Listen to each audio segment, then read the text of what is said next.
सभी को प्रणाम। हमारी भावी पीढ़ी और उसका नव निर्माण डे 25 आज है। टाइटल अन्नप्राशन संस्कार।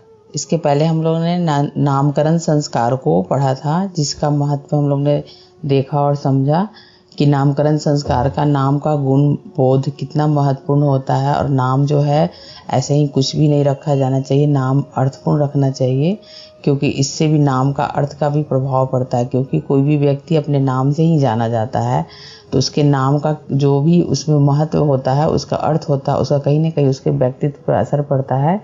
आज उसी क्रम में आगे है अन्नप्राशन संस्कार।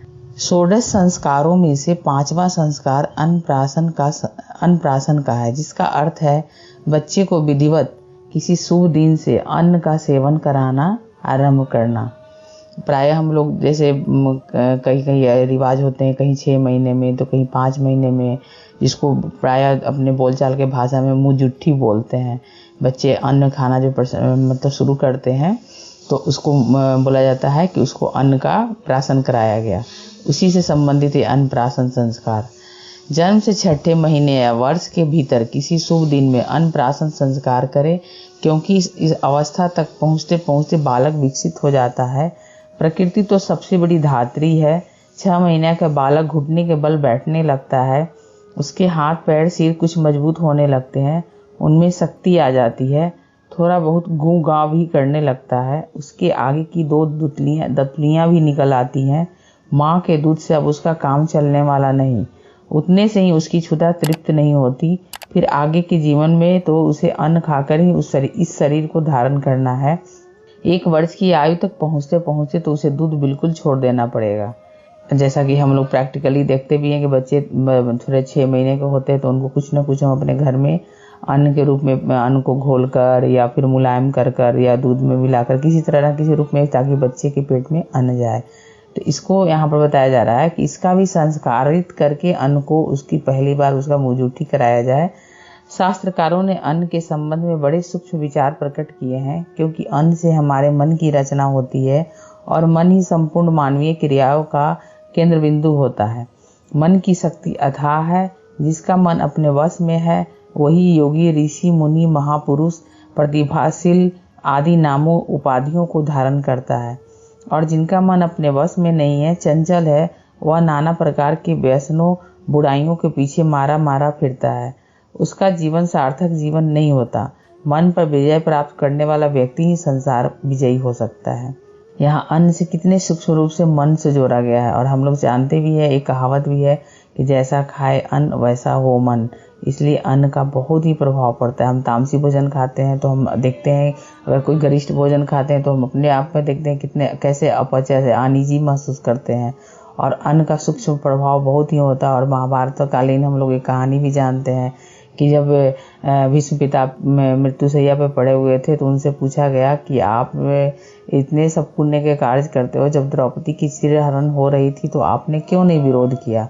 तो उन्होंने कहा कि मैं उस समय दुर्योधन का अन्न खाया हुआ था, इसलिए उसका प्रभाव था। अन्न का ऐसा प्रभाव पड़ता है। इसीलिए देखते हैं अब अन्न को संस्कारित करने के लिए बलिवैश्य यज्ञ की प्रचलन, पहले भी हविष्य की प्रचलन थी कि लोग खाना बनाते थे तो अग्नि में, पहले चूल्हे पे खाना बनता था तो अग्नि को आहुति दी जाती थी, तब खाने को मतलब खाया जाता था। अब इसको कहीं ना कहीं गैस चूल्हा वगैरह आने से हम लोग भूल गए हैं इस संस्कार को। यज्ञ जो करते हैं बलिवैश्य यज्ञ, लेकिन फिर से पुनः उसको प्रचलन में ला दिया गया है कि एक पात्र में रखकर, गैस चूल्हे पे भी हम उस पात्र को रखकर, बलिवैश्य पात्र को रखकर हम ये बलिवैश्य यज्ञ कर सकते हैं, ताकि अन्न जो हमारे किचन का हो वो शुद्ध और संस्कारित हो। तो उसी से संबंधित है कि अन्न का कितना प्रभाव पड़ता है, अन्न से हमारा मन कितना प्रभावित होता है। और मन जो विजयी हमारी जब हो जाता है, मन पर जब हमारा नियंत्रण हो जाता है, कंट्रोल हो जाता है, तो हम 10 इंद्रियों पर भी कंट्रोल करने लगते हैं। और वह व्यक्ति सांसारिक विजय भी हो जाता है। आत्मिक विजय तो होता ही है, संसार में भी विजयी होता है। फिर जिस मन पर हमारी मानवीय क्रियाएं निर्भर है, बच्चे के सारा दुख सुख निर्भर है, उसकी रचना के लिए माता पिता के कर्तव्य विषय हो जाता है कि वो और सारे उपाय तो गौण, परंतु बालक के विकास में उसे ठीक मार्ग पर लगाना सबसे महत्वपूर्ण कार्य है।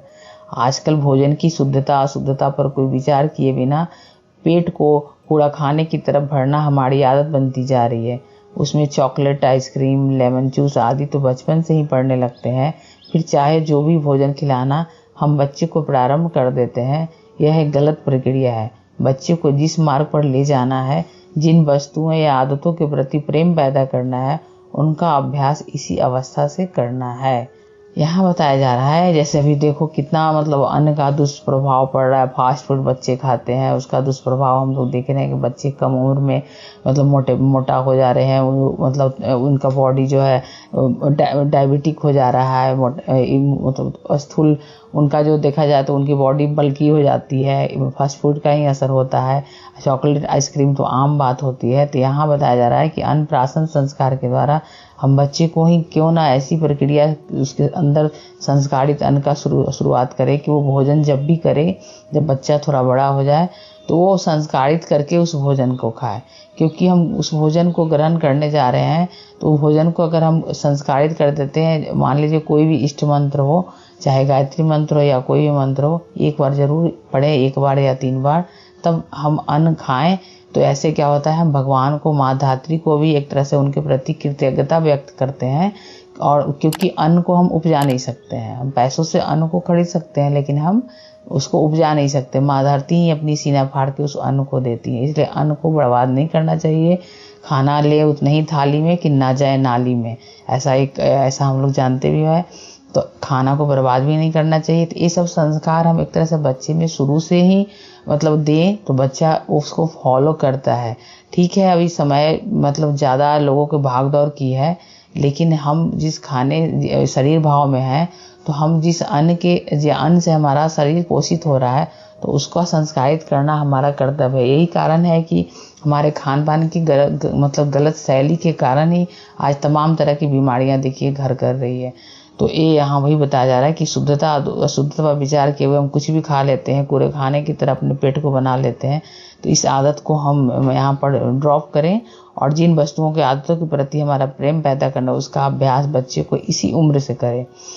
जिस अन्न को फिर उसी में आगे लिखा हुआ है, अननस्य सूक्ष्म विभागाता मनः सुविक्षितम भवति अतः न्यायर्जनन सद्भाव न्यास क्रियता विश्व सुनिर्मला कुर्याता। जिस अन्न को हम बच्चे को खिलाना प्रारंभ करें, उसमें 3 विशेषताएं होनी चाहिए। पहला, माता पिता द्वारा न्याय पूर्वक उस अन्न का अर्जन किया गया हो।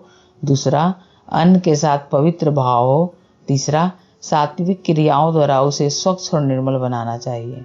संक्षिप्त में अन्नप्राशन संस्कार का उद्देश्य निम्नलिखित है। अब क्या है तो हम देखते हैं। पहला तो बताया गया इसके पहले कि मैंने अन्न जो हम खाते हैं, बच्चे खिलाते हैं, वो न्यायपूर्वक कमाई के द्वारा हासिल किया हुआ होना चाहिए।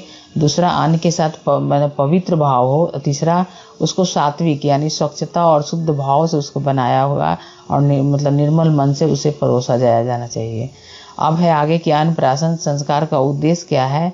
तो पहला है, तथ्यवान्य चयनम कृत्वा तद्भावन अनुकूलम क्रिया भी तय कत्वा प्राशनम कार्यता। बालकों के जिन गुणों से संपन्न कराना हो, वैसे ही अन्नों का चयन कर उसी भाव एवं तदनुकूल क्रियाओं से उसे तैयार कर खिलाना चाहिए।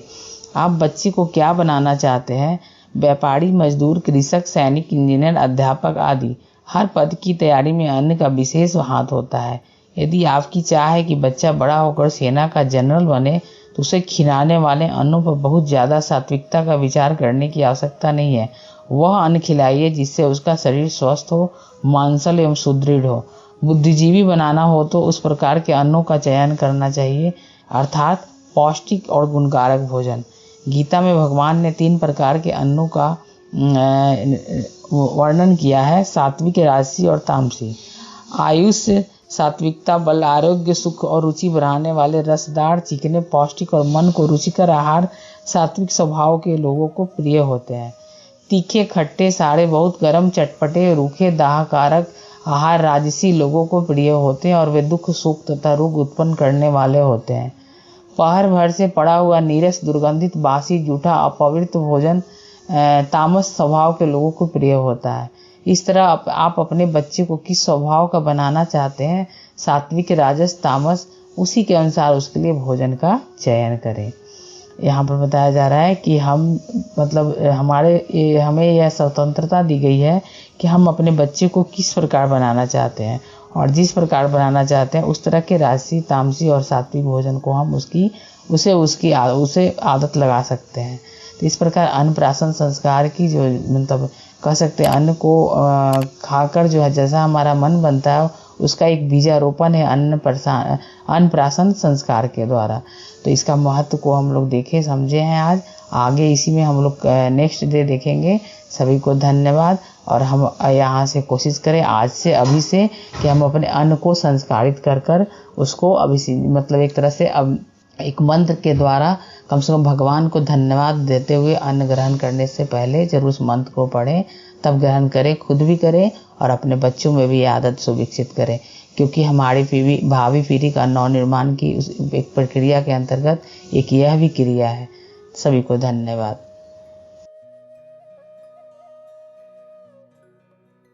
हमारे YouTube चैनल को सब्सक्राइब करें और बेल आइकन को दबाकर ऑल पर क्लिक करें ताकि आने वाले सभी वीडियोस की नोटिफिकेशन आपको मिलती रहे।